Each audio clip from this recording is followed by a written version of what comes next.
जय माता दी। प्रिय भक्तों, आप सबका हमारे चैनल सुकून भरी बातों में स्वागत है। आज 23 सितंबर है और दिन मंगलवार का है। आज नवरात्र का दूसरा दिन है। नवरात्र के दूसरे दिन सप्तशती पाठ का दूसरा और तीसरा अध्याय सुना जाता है या पढ़ा जाता है। जब भी हम अध्याय हर दिन पढ़ेंगे या सुनेंगे, उससे पहले देवी दुर्गा का कवच, अर्गला स्तोत्र और कीलक स्तोत्र, यह तीनों स्तोत्र हर दिन रोज सबसे पहले सुनेंगे, उसके बाद अध्याय सुनेंगे। मार्कंडे जी ने कहा, पितामह, जो इस संसार में परम गोपनीय तथा सभी मनुष्यों की सब प्रकार से रक्षा करने वाला है और जो अब तक आपने दूसरे किसी के सामने प्रकट नहीं किया हो, ऐसा कोई साधन मुझे बताइए। ब्रह्मा जी बोले, ब्रह्मान, ऐसा साधन तो एक देवी का कवच ही है, जो गोपनीय से भी परम गोपनीय, पवित्र तथा संपूर्ण प्राणियों का उद्धार करने वाला है। महामुने, उसे श्रवण करो। देवी की 9 मूर्तियां हैं, जिन्हें 9 दुर्गा कहते हैं। उनके पृथक पृथक अर्थात अलग अलग नाम बतलाए जाते हैं। प्रथम नाम शैलपुत्री है, दूसरी मूर्ति का नाम ब्रह्मचारिणी है, तीसरा स्वरूप चंद्रघंटा के नाम से प्रसिद्ध है, चौथी मूर्ति को कुष्मांडा कहते हैं, पांचवी दुर्गा का नाम स्कंद माता है, देवी के छठे रूप को कात्यायनी कहते हैं, सातवां कालरात्रि और आठवां स्वरूप महागौरी के नाम से प्रसिद्ध है, नवमी दुर्गा का नाम सिद्धिदात्री है। ये सब नाम सर्वज्ञ महात्मा वेद भगवान के द्वारा ही प्रतिपादित हुए हैं। जो मनुष्य अग्नि में जल रहा हो, रणभूमि में शत्रु से घिर गया हो, विषम संकट में फंस गया हो तथा इस प्रकार भय से आतुर होकर जो भगवती की शरण में प्राप्त हुए हों, उनका कभी अमंगल नहीं होता। युद्ध के समय में संकट में पड़ने पर भी उनके ऊपर कोई विपत्ति नहीं दिखाई देती। उन्हें शोक, दुख और भय की प्राप्ति नहीं होती। जिन्होंने भक्ति पूर्वक देवी का स्मरण किया है, उनका निश्चय ही अभ्युदय होता है। देवेश्वरी, जो तुम्हारा चिंतन करते हैं, उनकी तुम निसंदेह रक्षा करती हो। चामुंडा देवी प्रेत पर आरूढ़ होती हैं, वाराही भैंस पर सवारी करती हैं, ऐन्द्री का वाहन ऐरावत हाथी है, वैष्णो देवी गरुड़ पर ही आसन जमाती हैं, माहेश्वरी वृषभ पर आरूढ़ होती हैं, कौमारी का वाहन मयूर है, भगवान विष्णु की प्रियतमा लक्ष्मी देवी कमल के आसन पर विराजमान हैं और हाथों में कमल धारण किए हुए हैं। वृषभ पर आरूढ़ ईश्वरी देवी ने श्वेत रूप धारण कर रखा है। ब्राह्मी देवी हंस पर बैठी हुई हैं और सब प्रकार के आभूषणों से विभूषित हैं। इस प्रकार से सभी माताएं सब प्रकार की योग शक्तियों से संपन्न हैं। इसके सिवा और भी बहुत सी देवियां हैं, जो अनेक प्रकार के आभूषणों की शोभा से युक्त तथा नाना प्रकार के रत्नों से सुशोभित हैं। ये संपूर्ण देवियां क्रोध में भरी हुई हैं और भक्तों की रक्षा के लिए रथ पर बैठी हुई दिखाई देती हैं। ये शंख, चक्र, गदा, शक्ति, हल और मूसल, खेटक तथा तोमर, परशु, पाश, कुंत और त्रिशूल एवं उत्तम सारंग, धनुष आदि अस्त्र शस्त्र अपने हाथों में धारण करती हैं। दैत्यों के शरीर का नाश करना, भक्तों को अभय दान देना और देवताओं का कल्याण करना, यही उनके शस्त्र धारण करने का उद्देश्य है। महान रौद्र रूप, अत्यंत घोर पराक्रम, महान बल और महान उत्साह वाली देवी, तुम महान भय का नाश करने वाली हो, तुम्हें नमस्कार है। तुम्हारी ओर देखना भी कठिन है। शत्रुओं का भय बढ़ाने वाली जगदम्बिके, मेरी रक्षा करो। पूर्व दिशा में ऐन्द्री, इंद्र शक्ति मेरी रक्षा करें।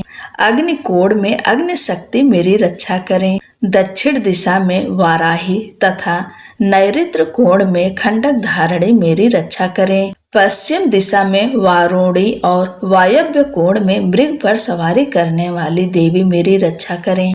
उत्तर दिशा में कौमारी और ईशान कोण में शूलधारणी रक्षा करें। ब्राह्मणी तुम ऊपर की ओर से मेरी रक्षा करो और वैष्णवी देवी नीचे की ओर से मेरी रक्षा करें। इसी प्रकार 100 को अपना वाहन बनाने वाली चामुंडा देवी 10 दिशाओं से मेरी रक्षा करें। जया आगे से और विजया पीछे की ओर से मेरी रक्षा करें। वाम भाग में अजिता और दक्षिण भाग में अपराजिता रक्षा करें। उद्योतनी शिखा की रक्षा करें।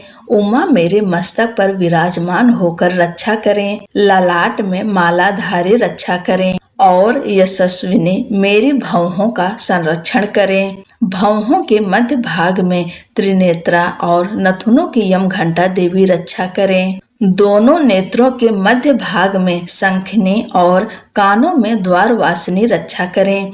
कालिका देवी कपोलों की तथा भगवती शांकरी कानों के मूल की रक्षा करें। नासिका में सुगंधा और ऊपर के होठ में चर्चिका देवी रक्षा करें। नीचे के होठ में अमृत कला तथा जिह्वा में सरस्वती देवी रक्षा करें। कौमारी दांतों की और चंडिका कंठ प्रदेश की रक्षा करें। चित्र घंटा गले की घाटी की और महामाया तालु में रहकर रक्षा करें। कामाक्षी ठोड़ी की और सर्वमंगला मेरी वाणी की रक्षा करें। भद्रकाली ग्रीवा में और धनुर्धरी पृष्ठवंश अर्थात मेरुदंड में रहकर रक्षा करें।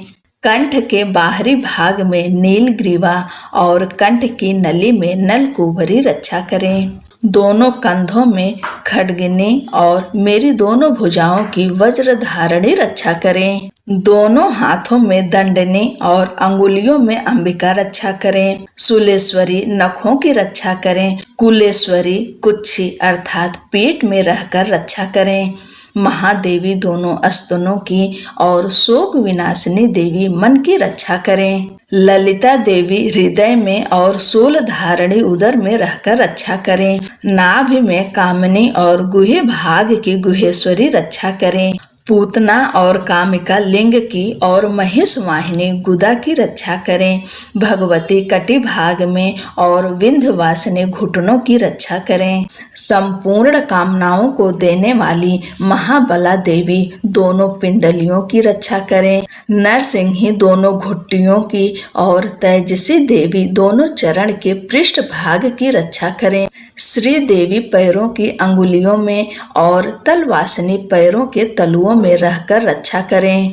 अपनी दाढ़ों के कारण भयंकर दिखने वाली दंष्ट्रा कराली देवी नखों की और ऊर्ध्व केसनी देवी केशों की रक्षा करें। रोमावलियों के छिद्रों में कौबेरी और त्वचा की वागीश्वरी देवी रक्षा करें। पार्वती देवी रक्त मज्जा वसा मांस हड्डी और मेद की रक्षा करें। आंतों की कालरात्रि और पित्त की मुकुटेश्वरी देवी रक्षा करें। मूलाधार आदि कमल कोशों में पद्यावती देवी और कफ में चूड़ामणि देवी स्थित होकर रक्षा करें। नख के तेज की ज्वालामुखी रक्षा करें, जिसका किसी भी अस्त्र से भेदन नहीं हो सकता। वह अभेद्या देवी शरीर की समस्त संधियों में रहकर रक्षा करें। ब्राह्मणी आप मेरे वीर की रक्षा करें। छत्रेश्वरी छाया की तथा धर्म धारणी देवी मेरे अहंकार मन और बुद्धि की रक्षा करें। हाथ में वज्र धारण करने वाली वज्रहस्ता देवी मेरे प्राण अपान व्यान उदान और समान वायु की रक्षा करें। कल्याण से शोभित होने वाली भगवती कल्याण शोभना मेरे प्राण की रक्षा करें। रस रूप गंध शब्द और स्पर्श इन विषयों का अनुभव करते समय योगिनी देवी रक्षा करें तथा सत्व गुण रजोगुण और तमोगुण की रक्षा सदा नारायणी देवी करें। वाराही आयु की रक्षा करें। वैष्णवी धर्म की रक्षा करें तथा चक्रिणी देवी यश कीर्ति लक्ष्मी धन तथा विद्या की रक्षा करें। इंद्राणी आप मेरे गोत्र की रक्षा करें। चंडिके तुम मेरे पशुओं की रक्षा करो। महालक्ष्मी पुत्रों की रक्षा करें और भैरवी पत्नी की रक्षा करें। मेरे पथ की सुपथा तथा मार्ग की क्षेम करी रक्षा करें। राजा के दरबार में महालक्ष्मी रक्षा करें तथा सब ओर व्याप्त रहने वाली विजय देवी संपूर्ण भयों से रक्षा करें। देवी, जो स्थान कवच में नहीं कहा गया है अतएव रक्षा से रहित है, वह सब तुम्हारे द्वारा सुरक्षित हो, क्योंकि तुम विजयशालिनी और पाप नाशिनी हो। यदि अपने शरीर का भला चाहे तो मनुष्य बिना कवच के कहीं एक पग भी ना जाए। कवच का पाठ करके ही यात्रा करे। कवच के द्वारा सब ओर से सुरक्षित मनुष्य जहाँ जहाँ भी जाता है वहाँ वहाँ उसे धन लाभ होता है तथा संपूर्ण कामनाओं की सिद्धि करने वाली विजय की प्राप्ति होती है। वह जिस जिस अभिष्ट वस्तु का चिंतन करता है उसको निश्चय ही प्राप्त कर लेता है। वह पुरुष इस पृथ्वी पर तुलना रहित महान ऐश्वर्य का भागी होता है। कवच से सुरक्षित मनुष्य निर्भय हो जाता है। युद्ध में उसकी पराजय नहीं होती तथा वह तीनों लोकों में पूजनीय होता है। देवी का यह कवच देवताओं के लिए भी दुर्लभ है। जो प्रतिदिन नियम पूर्वक तीनों संध्याओं के समय श्रद्धा के साथ इसका पाठ करता है उसे दैवी कला प्राप्त होती है तथा वह तीनों लोकों में कहीं भी पराजित नहीं होता।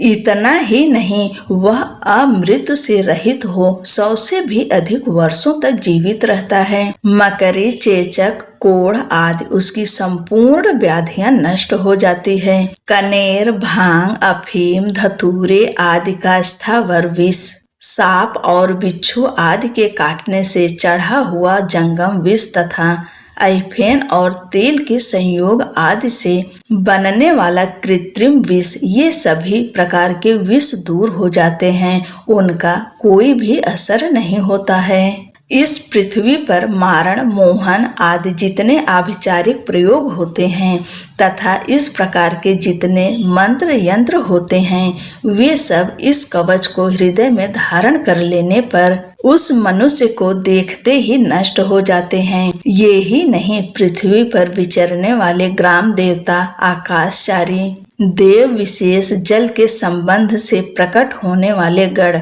उपदेश मात्र से सिद्ध होने वाले निम्न कोटि के देवता, अपने जन्म के साथ प्रकट होने वाले देवता, कुल देवता, माला, कंठमाला आदि डाकिनी, शाकिनी, अंतरिक्ष में विचरने वाली भयानक डाकिनियां, ग्रह, भूत, पिशाच, यक्ष, गंधर्व, राक्षस, ब्रह्म राक्षस, बेताल, कुष्मांड और भैरव आदि अनिष्ट कारक देवता भी हृदय में कवच धारण किए रहने पर उस मनुष्य को देखते ही भाग जाते हैं। कवचधारी पुरुष को राजा से सम्मान वृद्धि प्राप्त होती है।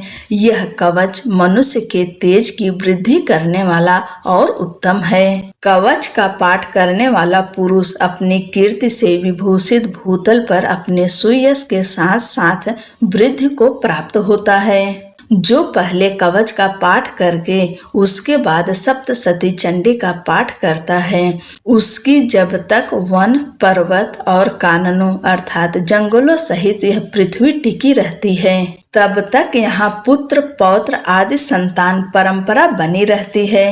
फिर देह का अंत होने पर वह पुरुष भगवती महामाया के प्रसाद से उस नित्य परम पद को प्राप्त होता है जो देवताओं के लिए भी दुर्लभ है। वह सुंदर दिव्य रूप धारण करता और कल्याणमय शिव के आनंद का भागी होता है।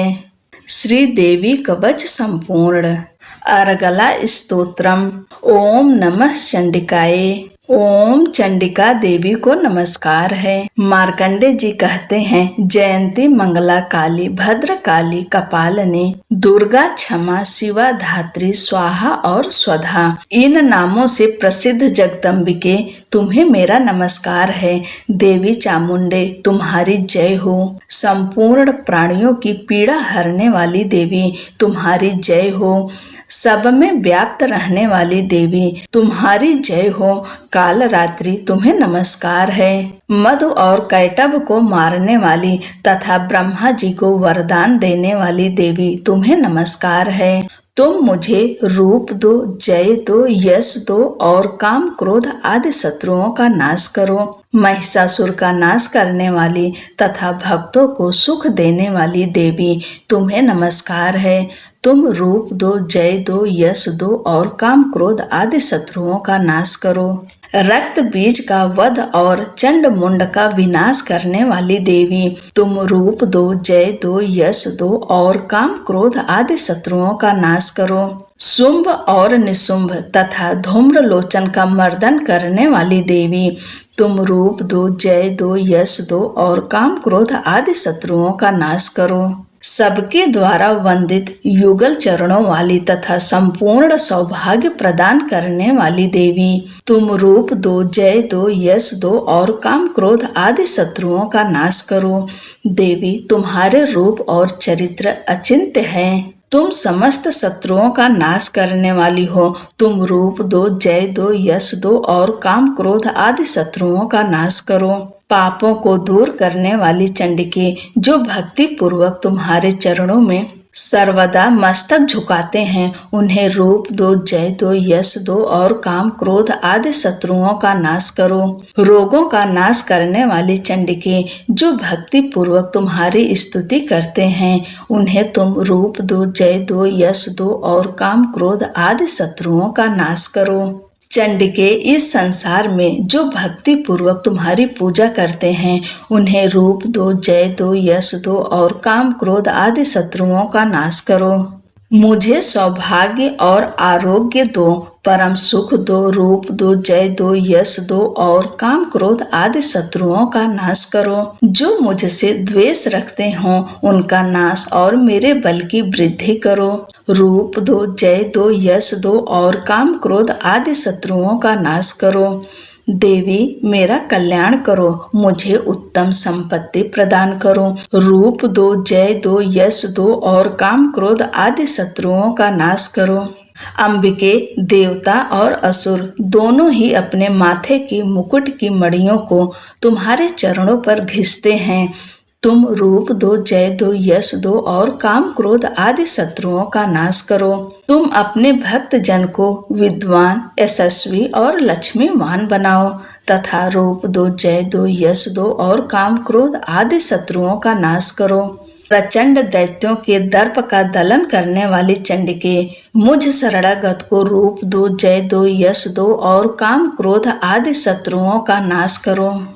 चतुर्भुज ब्रह्मा जी के द्वारा प्रशंसित चार भुजा धारणी परमेश्वरी, तुम रूप दो, जय दो, यश दो और काम क्रोध आदि शत्रुओं का नाश करो। देवी अंबिके, भगवान विष्णु नित्य निरंतर भक्ति पूर्वक तुम्हारी स्तुति करते रहते हैं।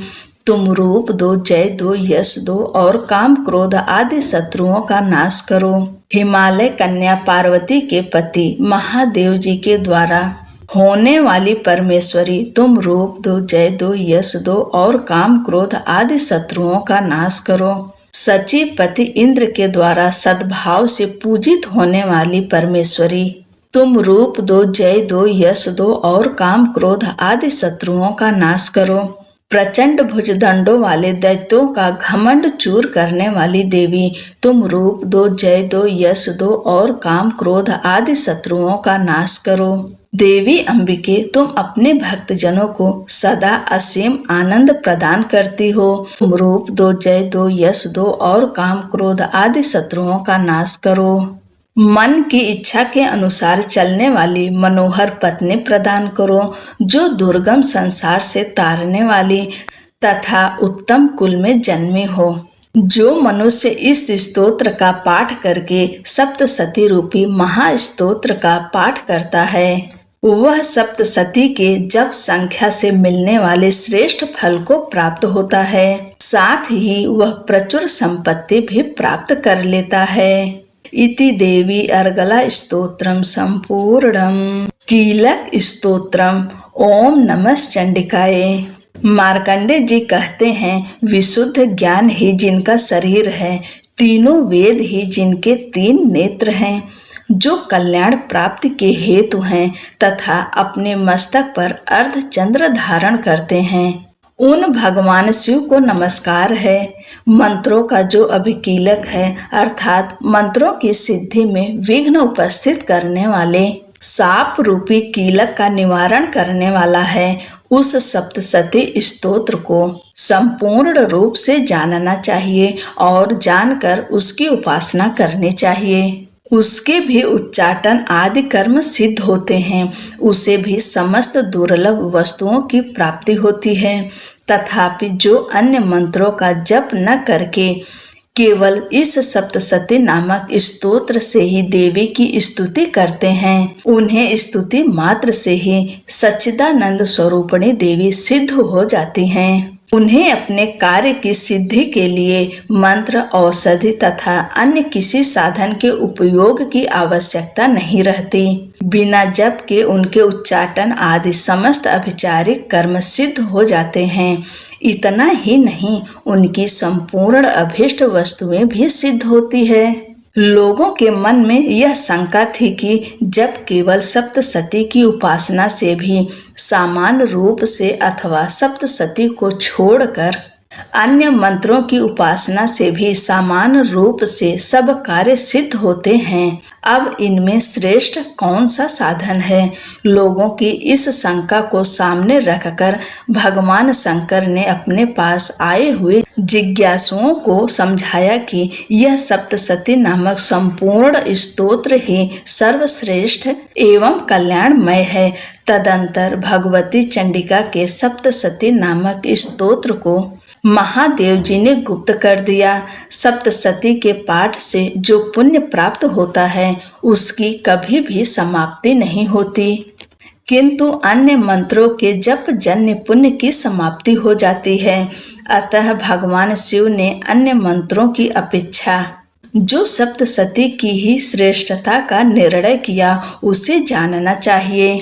अन्य मंत्रों का जप करने वाला पुरुष भी यदि सप्तशती के स्तोत्र और जप का अनुष्ठान कर ले तो वह भी पूर्ण रूप से कल्याण का भागी होता है। इसमें तनिक भी संदेह नहीं है। जो साधक कृष्ण पक्ष की चतुर्दशी अथवा अष्टमी को एकाग्रचित होकर अपना सर्वस्व समर्पित कर देता है और फिर उसे प्रसाद रूप में ग्रहण करता है, उसी पर भगवती प्रसन्न होती हैं, अन्यथा उनकी प्रसन्नता नहीं प्राप्त होती। इस प्रकार सिद्धि के प्रतिबंधक रूप कील के महादेव जी ने इस स्तोत्र को कीलित कर रखा है। जो पूर्वोक्त रीति से निष्कीलन करके इस सप्तशती स्तोत्र का प्रतिदिन स्पष्ट उच्चारण पूर्वक पाठ करता है वह मनुष्य सिद्ध हो जाता है, वही देवी का पार्षद होता है और वही गंधर्व भी होता है।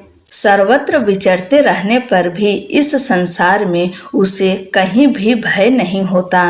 वह अपमृत्यु के वश में नहीं पड़ता तथा देह त्यागने के अनंतर मोक्ष प्राप्त कर लेता है। अतः कीलन को जानकर उसका परिहार करके ही सप्तशती का पाठ आरंभ करें। जो ऐसा नहीं करता उसका नाश हो जाता है। इसलिए कीलक और निष्कीलन का ज्ञान प्राप्त करने पर ही यह स्तोत्र निर्दोष होता है और विद्वान पुरुष इस निर्दोष स्तोत्र का ही पाठ आरंभ करते हैं। स्त्रियों में जो कुछ भी सौभाग्य आदि दृष्टि गोचर होता है वह सब देवी के प्रसाद का ही फल है। अतः इस कल्याणमय स्तोत्र का सदा जप करना चाहिए। इस स्तोत्र का मंद स्वर से पाठ करने पर स्वल्प फल की सिद्धि होती है। अतः उच्च स्वर से ही इसका पाठ आरंभ करना चाहिए। जिनके प्रसाद से ऐश्वर्य, सौभाग्य, आरोग्य, संपत्ति, शत्रुनाश तथा परम मोक्ष की भी सिद्धि होती है, उन कल्याणमय जगदम्बा की स्तुति मनुष्य क्यों नहीं करते। इति श्री देवी कीलक स्तोत्रम संपूर्णम। बोलो अम्बे मात की जय। दूसरा अध्याय। दूसरे अध्याय में देवताओं के तेज से देवी का प्रादुर्भाव और महिषासुर की सेना का वध का वर्णन है। विनियोग है। ओम मध्यम चरित्र के विष्णु ऋषि, महालक्ष्मी देवता, उषड़िक छंद, शाकांभरी शक्ति, दुर्गा बीज, वायु तत्व और यजुर्वेद स्वरूप हैं। श्री महालक्ष्मी की प्रसन्नता के लिए मध्यम चरित्र के पाठ में इसका विनियोग है। ध्यानम, मैं कमल के आसन पर बैठी हुई प्रसन्न मुख वाली महिषासुर मर्दनी भगवती महालक्ष्मी का भजन करता हूँ, जो अपने हाथों में अक्षमाला, फरसा, गदा, बाण, वज्र, पद्य, धनुष, कुंडिका, दंड, शक्ति, खड्ग, ढाल, शंख, घंटा, मधुपात्र, शूल, पास और चक्र धारण करती हैं। ऋषि कहते हैं, पूर्व काल में देवताओं और असुरों में पूरे 100 वर्षों तक घोर संग्राम हुआ था। उसमें असुरों का स्वामी महिषासुर था और देवताओं के नायक इंद्र थे। उस युद्ध में देवताओं की सेना महाबली असुरों से परास्त हो गई। संपूर्ण देवताओं को जीतकर महिषासुर इंद्र बन बैठा। तब पराजित देवता प्रजापति ब्रह्मा जी को आगे करके उस स्थान पर गए जहां भगवान शंकर और विष्णु विराजमान थे। देवताओं ने महिषासुर के पराक्रम तथा अपनी पराजय का यथावत वृत्तांत उन दोनों देवेश्वरों से विस्तार पूर्वक कह सुनाया। वे बोले, भगवान महिषासुर सूर्य, इंद्र, अग्नि, वायु, चंद्रमा, यम, वरुण तथा अन्य देवताओं के भी अधिकार छीनकर स्वयं ही सबका अधिष्ठाता बन बैठा है। उस दुरात्मा महिष ने समस्त देवताओं को स्वर्ग से निकाल दिया है। अब वे मनुष्यों की भांति पृथ्वी पर विचरते हैं। दैत्यों की यह सारी करतूत हमने आप लोगों से कह सुनाई। अब हम आपके शरण में आए हैं, उसके वध का कोई उपाय सोचिए। इस प्रकार देवताओं के वचन सुनकर भगवान विष्णु और शिव ने दैत्यों पर बड़ा क्रोध किया। उनकी भौहें तन गई और मुंह टेढ़ा हो गया। तब अत्यंत कोप से भरे हुए चक्रपाणी श्री विष्णु के मुख से एक महान तेज प्रकट हुआ। इसी प्रकार ब्रह्मा, शंकर तथा इंद्र आदि अन्यान्य देवताओं के शरीर से भी बड़ा भारी तेज निकला। वह सब मिलकर एक हो गया। महान तेज का वह पुंज जाज्वल्यमान पर्वत सा जान पड़ा। देवताओं ने देखा, वहां उसकी ज्वालाएं संपूर्ण दिशाओं में व्याप्त हो रही थी। संपूर्ण देवताओं के शरीर से प्रकट हुए उस तेज की कहीं तुलना नहीं थी। एक मात्र होने पर वह एक नारी के रूप में परिणत हो गया और अपने प्रकाश से तीनों लोकों में व्याप्त जान पड़ा। भगवान शंकर का जो तेज था, उससे उस देवी का मुख प्रकट हुआ। यमराज के तेज से उसके सिर में बाल निकल आए। श्री विष्णु भगवान के तेज से उसकी भुजाएं उत्पन्न हुई। चंद्रमा के तेज से दोनों स्तनों का और इंद्र के तेज से मध्य भाग अर्थात कटि प्रदेश का प्रादुर्भाव हुआ। वरुण के तेज से जंघा और पिंडली तथा पृथ्वी के तेज से नितंब भाग प्रकट हुआ। ब्रह्मा के तेज से दोनों चरण और सूर्य के तेज से उसकी अंगुलियां हुई। वसुओं के तेज से हाथों की अंगुलियां और कुबेर के तेज से नासिका प्रकट हुई। उस देवी के दांत प्रजापति के तेज से और तीनों नेत्र अग्नि के तेज से प्रकट हुए थे। उसकी भौहें संध्या के और कान वायु के तेज से उत्पन्न हुए। इसी प्रकार अन्यान्य देवताओं के तेज से भी उस कल्याणमयी देवी का आविर्भाव हुआ।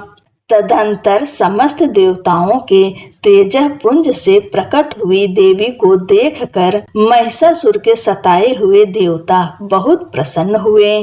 पिनाकधारी भगवान शंकर ने अपने शूल से एक शूल निकालकर उन्हें दिया। फिर भगवान विष्णु ने भी अपने चक्र से चक्र उत्पन्न करके भगवती को अर्पण किया।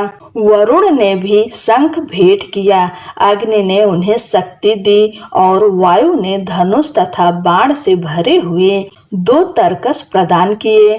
सहस्त्र नेत्रों वाले देवराज इंद्र ने अपने वज्र से वज्र उत्पन्न करके दिया और एरावत हाथी से उतारकर 1 घंटा भी प्रदान किया। यमराज ने काल दंड से दंड, वरुण ने पास, प्रजापति ने स्फटिकाक्ष की माला तथा ब्रह्मा जी ने कमंडलु भेंट किया। सूर्य ने देवी के समस्त रोमकूपों में अपनी किरणों का तेज भर दिया। काल ने उन्हें चमकती हुई ढाल और तलवार दी। क्षीर समुद्र ने उज्ज्वल हार तथा कभी जीर्ण न होने वाले 2 दिव्य वस्त्र भेंट किए। साथ ही उन्होंने दिव्य चूड़ामणि, 2 कमंडलु कड़े उज्ज्वल, अर्धचंद्र, सब बाहुओं के लिए केयूर, दोनों चरणों के लिए निर्मल नूपुर, गले की सुंदर हंसली और सब अंगुलियों में पहनने के लिए रत्नों की बनी अंगूठियां भी दी। विश्वकर्मा ने उन्हें अत्यंत निर्मल फरसा भेंट किया। साथ ही अनेक प्रकार के अस्त्र और अभेद्य कवच दिए। इनके सिवा मस्तक और वक्षस्थल पर धारण करने के लिए कभी न कुम्हलाने वाली कमलों की मालाएं दी। जलधि ने उन्हें सुंदर कमल का फूल भेंट किया। हिमालय ने सवारी के लिए सिंह तथा भांति भांति के रत्न समर्पित किए। धनाध्यक्ष कुबेर ने मधु से भरा पान पात्र दिया तथा संपूर्ण नागों के राजा शेष ने, जो इस पृथ्वी को धारण करते हैं, उन्हें बहुमूल्य मणियों से विभूषित नागहार भेंट दिया। इसी प्रकार अन्य देवताओं ने भी आभूषण और अस्त्र शस्त्र देकर देवी का सम्मान किया। तत्पश्चात उन्होंने बारंबार अट्ठास पूर्वक उच्च स्वर से गर्जना की। उनके भयंकर नाद से संपूर्ण आकाश गूंज उठा। देवी का वह अत्यंत उच्च स्वर से किया हुआ सिंहनाद कहीं समा न सका। आकाश उसके सामने लघु प्रतीत होने लगा। उससे बड़े जोर की प्रतिध्वनि हुई, जिससे संपूर्ण विश्व में हलचल मच गई और समुद्र कांप उठे, पृथ्वी डोलने लगी और समस्त पर्वत हिलने लगे। उस समय देवताओं ने अत्यंत प्रसन्नता के साथ सिंहवाहिनी भवानी से कहा, देवी तुम्हारी जय हो। साथ ही महर्षियों ने भक्ति भाव से विनम्र होकर उनका स्तमन किया। संपूर्ण त्रिलोकी को क्षोभग्रस्त देख दैत्यगण अपनी समस्त सेना को कवच आदि से सुसज्जित कर हाथों में हथियार ले सहसा उठकर खड़े हो गए। उस समय महिषासुर ने बड़े क्रोध में आकर कहा, आह, यह क्या हो रहा है। फिर वह संपूर्ण असुरों से घिरकर उस सिंहनाद की ओर लक्ष्य करके दौड़ा और आगे पहुंचकर उसने देवी को देखा, जो अपनी प्रभा से तीनों लोकों को प्रकाशित कर रही थीं। उनके चरणों के भार से पृथ्वी दबी जा रही थी। माथे के मुकुट से आकाश में रेखा सी खिंच रही थी तथा वे अपने धनुष की टंकार से 7 पातालों को क्षुब्ध किए देती थीं। देवी अपनी हजारों भुजाओं से संपूर्ण दिशाओं को आच्छादित करके खड़ी थीं। तदंतर उनके साथ दैत्यों का युद्ध छिड़ गया। नाना प्रकार के अस्त्र शस्त्रों के प्रहार से संपूर्ण दिशाएं उद्भासित होने लगी। चिच्छुर नामक महान असुर महिषासुर का सेना नायक था। वह देवी के साथ युद्ध करने लगा। अन्य दैत्यों की चतुरंगड़ी सेना साथ लेकर चामर भी लड़ने लगा। 60,000 रथियों के साथ आकर उदग्र नामक महादैत्य ने लोहा लिया। 1 करोड़ रथियों को साथ लेकर महाहनु नामक दैत्य युद्ध करने लगा, जिसके रोएं तलवार के समान तीखे थे। वह असिलोमा नामक महादैत्य 5 करोड़ रथी सैनिकों सहित युद्ध में आ डटा। 60 लाख रथियों से घिरा हुआ बास्कल नामक दैत्य भी उस युद्ध भूमि में लड़ने लगा। परिवारित नामक राक्षस हाथी सवार और घुड़सवारों के अनेक दलों तथा 1 करोड़ रथियों की सेना लेकर युद्ध करने लगा। बिडाल नामक दैत्य 5 अरब रथियों से घिरकर लोहा लेने लगा। इनके अतिरिक्त और भी हजारों महादैत्य रथ, हाथी और घोड़े की सेना साथ लेकर वहां देवी के साथ युद्ध करने लगे। स्वयं महिषासुर उस रणभूमि में कोटि कोटि सहस्त्र रथ, हाथी और घोड़ों की सेना से घिरा हुआ था। वे दैत्य देवी के साथ तोमर, भिंदीपाल, शक्ति, मूसल, खड्ग, परशु और पट्टिस आदि अस्त्र शस्त्रों का प्रहार करते हुए युद्ध कर रहे थे। कुछ दैत्यों ने उन पर शक्ति का प्रहार किया, कुछ लोगों ने पास फेंके तथा कुछ दूसरे दैत्यों ने खड्ग प्रहार करके देवी को मार डालने का उद्योग किया। देवी भी क्रोध में भरकर खेल खेल में ही अपने अस्त्र शस्त्रों की वर्षा करके दैत्यों के वे समस्त अस्त्र शस्त्र काट डाले। उनके मुख पर परिश्रम या थकावट का रंच मात्र भी चिन्ह नहीं था। देवता और ऋषि उनकी स्तुति करते थे और वे भगवती परमेश्वरी दैत्यों के शरीर पर अस्त्र शस्त्रों की वर्षा करती रहीं। देवी का वाहन सिंह भी क्रोध में भरकर गर्दन के बालों को हिलाता हुआ असुरों की सेना में इस प्रकार विचरने लगा, मानो वनों में दावानल फैल रहा हो। रणभूमि में दैत्यों के साथ युद्ध करती हुई अंबिका देवी ने जितने निःश्वास छोड़े वे सभी तत्काल सैकड़ों हजारों गणों के रूप में प्रकट हो गए और परशु, भिंदीपाल, खड्ग तथा पट्टिस आदि अस्त्रों द्वारा असुरों का सामना करने लगे। देवी की शक्ति से बढ़े हुए वे गण असुरों का नाश करते हुए नगाड़ा और शंख आदि बाजे बजाने लगे। उस संग्राम महोत्सव में कितने ही गण मृदंग बजा रहे थे। तदंतर देवी ने शूल से, गदा से, शक्ति की वर्षा से और खड्ग आदि से सैकड़ों महादैत्यों का संहार कर डाला। कितनों को घंटे के भयंकर नाद से मूर्छित करके मार गिराया। बहुतेरे दैत्यों को पास से बांधकर धरती पर घसीटा। कितने ही दैत्य उनकी तीखी तलवार की मार से दो दो टुकड़े हो गए। कितने ही गदा की चोट से घायल हो धरती पर सो गए। कितने ही मूसल की मार से अत्यंत आहत होकर रक्त वमन करने लगे। कुछ दैत्य शूल से छाती फट जाने के कारण पृथ्वी पर ढेर हो गए। उस रणांगण में बाण समूहों की वृष्टि से कितने ही असुरों की कमर टूट गई। बाज की तरह झटपटाने वाले देवी पीड़क दैत्यगण अपने प्राणों से हाथ धोने लगे। किन्हीं की बाहें छिन्न भिन्न हो गईं, कितनों की गर्दनें कट गई। कितने ही दैत्यों के मस्तक कट कट कर गिरने लगे। कुछ लोगों के शरीर मध्य भाग में ही विदीर्ण हो गए। कितने ही महादैत्य जांघें कट जाने पर पृथ्वी पर गिर पड़े। कितनों को ही देवी ने एक बाह और एक पैर और एक नेत्र वाले करके दो टुकड़ों में चीर डाला। कितने ही महादैत्य मस्तक कट जाने पर भी गिरकर फिर उठ जाते और केवल धड़ के ही रूप में अच्छे अच्छे हथियार हाथ में ले देवी के साथ युद्ध करने लगते थे। दूसरे कबंध युद्ध के बाजों की लय पर नाचते थे।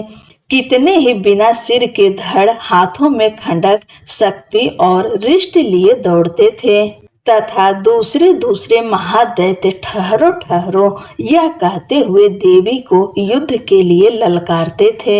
जहाँ पर वह संग्राम युद्ध हुआ था वहाँ की धरती देवी के गिराए हुए रथ, हाथी, घोड़े और असुरों की लाशों से ऐसी पट गई थी कि वहां चलना फिरना असंभव हो गया था। दैत्यों की सेना में हाथी, घोड़े और असुरों के शरीरों से इतनी अधिक मात्रा में रक्तपात हुआ था कि थोड़ी ही देर में वहां खून की बड़ी बड़ी नदियां बहने लगी। जगदम्बा ने असुरों की विशाल सेना को क्षण भर में नष्ट कर दिया।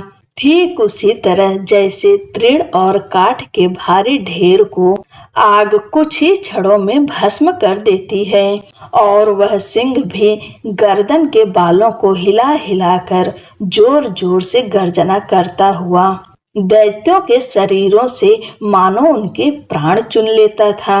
वहां देवी के गणों ने भी उन महादैत्यों के साथ ऐसा युद्ध किया जिससे आकाश में खड़े हुए देवतागण उन पर बहुत संतुष्ट हुए और फूल बरसाने लगे।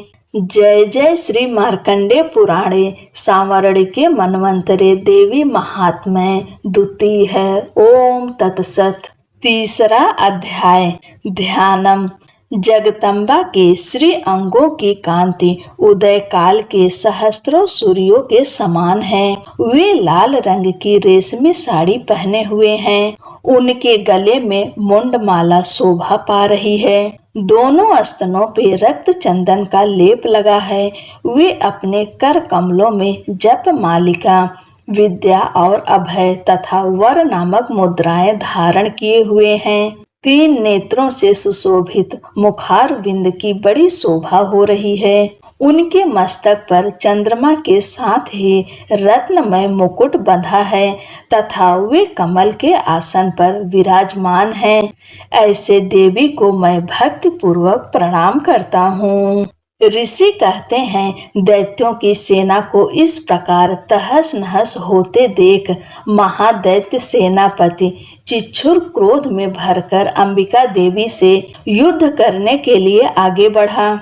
वह असुर रणभूमि में देवी के ऊपर इस प्रकार बाणों की वर्षा करने लगा जैसे बादल मेरुगिरी के शिखर पर पानी की धार बरसा रहा हो।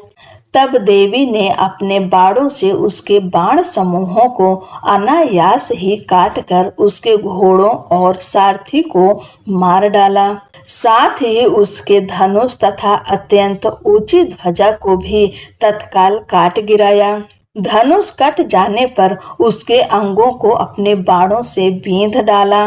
धनुष, रथ, घोड़े और सारथी के नष्ट हो जाने पर वह असुर ढाल और तलवार लेकर देवी की ओर दौड़ा। उसने तीखी धार वाली तलवार से सिंह के मस्तक पर चोट करके देवी की भी बाईं भुजा में बड़े वेग से प्रहार किया। राजन, देवी की बाह पर पहुंचते ही वह तलवार टूट गई। फिर तो क्रोध से लाल आंखें करके उस राक्षस ने शूल हाथ में लिया और उसे उस महादैत्य ने भगवती भद्रकाली के ऊपर चलाया। वह शूल आकाश से गिरते हुए सूर्य मंडल की भांति अपने तेज से प्रज्वलित हो उठा। उस शूल को अपनी ओर आते देख देवी ने भी शूल का प्रहार किया। उससे राक्षस के शूल के सैकड़ों टुकड़े हो गए। साथ ही महादैत्य चिच्छुर की भी धज्जियां उड़ गईं। वह प्राणों से हाथ धो बैठा। महिषासुर के सेनापति उस महापराक्रमी चिच्छुर के मारे जाने पर देवताओं को पीड़ा देने वाला चामर हाथी पर चढ़कर आया। उसने भी देवी के ऊपर शक्ति का प्रहार किया, किंतु जगदम्बा ने उसे अपने हुंकार से ही आहत एवं निष्प्रभ करके तत्काल पृथ्वी पर गिरा दिया। शक्ति टूटकर गिरी हुई देख चामर को बड़ा क्रोध हुआ। अब उसने शूल चलाया, किंतु देवी ने उसे भी अपने बाणों द्वारा काट डाला। इतने में ही देवी का सिंह उछलकर हाथी के मस्तक पर चढ़ बैठा और उस दैत्य के साथ खूब जोर लगाकर बाहु युद्ध करने लगा। वे दोनों लड़ते लड़ते हाथी से पृथ्वी पर आ गए और अत्यंत क्रोध में भरकर एक दूसरे पर बड़े भयंकर प्रहार करते हुए लड़ने लगे। तदंतर सिंह बड़े वेग से आकाश की ओर उछला और उधर से गिरते समय उसने पंजों के मार से चामर का सिर धड़ से अलग कर दिया। इसी प्रकार उदग्र भी शिला और वृक्ष आदि की मार खाकर रणभूमि में देवी के हाथ से मारा गया तथा कराल भी दांतों, मुक्कों और थप्पड़ों की चोट से धराशायी हो गया। क्रोध में भरी हुई देवी ने गदा की चोट से उद्धत का कचूमर निकाल डाला। भिंदपाल से वास्कल को तथा बाणों से ताम्र और अंधक को मौत के घाट उतार दिया। 3 नेत्रों वाली परमेश्वरी ने त्रिशूल से उग्र वीर तथा महाहनु नामक दैत्यों को मार डाला। तलवार की चोट से विडाल के मस्तक को धड़ से काट गिराया। धुरधर और दुर्मुख इन दोनों को भी अपने बाणों से यमलोक भेज दिया। इस प्रकार अपनी सेना का संहार होता देख महिषासुर ने भैंसे का रूप धारण करके देवी के गढ़ों को त्रास देना आरंभ किया। किन्हीं को थूथन से मारकर, किन्हीं के ऊपर खुरों का प्रहार करके, किन्हीं किन्हीं को पूंछ से चोट पहुंचाकर, कुछ को सींगों से विदीर्ण करके, कुछ गढ़ों को वेग से, किन्हीं को सिंहनाद से, कुछ को चक्कर देकर और कितनों को निःश्वास वायु के झोंके में धराशायी कर दिया। इस प्रकार गढ़ों की सेना को गिराकर वह असुर महादेवी के सिंह को मारने के लिए झपटा। इससे जगदम्बा को बड़ा क्रोध हुआ। उधर महापराक्रमी महिषासुर भी क्रोध में भरकर धरती को खुरों से खोदने लगा तथा अपने सींगों से ऊंचे ऊंचे पर्वतों को उठाकर फेंकने और गरजने लगा। उसके वेग से चक्कर देने के कारण पृथ्वी क्षुब्ध होकर फटने लगी। उसकी पूंछ से टकराकर समुद्र सब ओर से धरती को डुबोने लगा। हिलते हुए सींगों के आघात से विदीर्ण होकर बादलों के टुकड़े टुकड़े हो गए। उसके श्वास की प्रचंड वायु के वेग से उड़े हुए सैकड़ों पर्वत आकाश से गिरने लगे।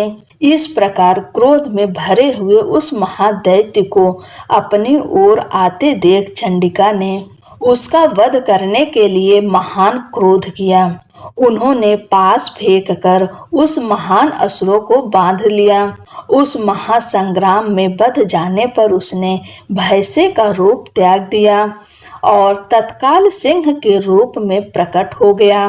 उस अवस्था में जगदम्बा ज्यों ही उसका मस्तक काटने के लिए उद्यत हुई, त्यों ही वह खड्गधारी पुरुष के रूप में दिखाई देने लगा।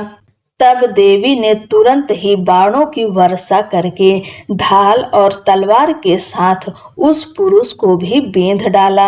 इतने में ही वह महान गजराज के रूप में परिणत हो गया तथा अपनी सूंड से देवी के विशाल सिंह को खींचने और गर्जने लगा। खींचते समय देवी ने तलवार से उसकी सूंड काट डाली। तब उस महादैत्य पुनः भैंसे का शरीर धारण कर लिया और पहले की ही भांति चराचर प्राणियों सहित तीनों लोकों को व्याकुल करने लगा। तब क्रोध में भरी हुई जगन माता चंडिका बारंबार उत्तम मधु का पान करने और लाल आंखें करके हंसने लगी।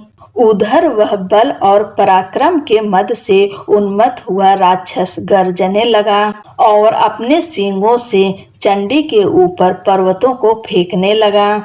उस समय देवी अपने बाणों के समूहों से उसके फेंके हुए पर्वतों को चूर्ण करती हुई बोली।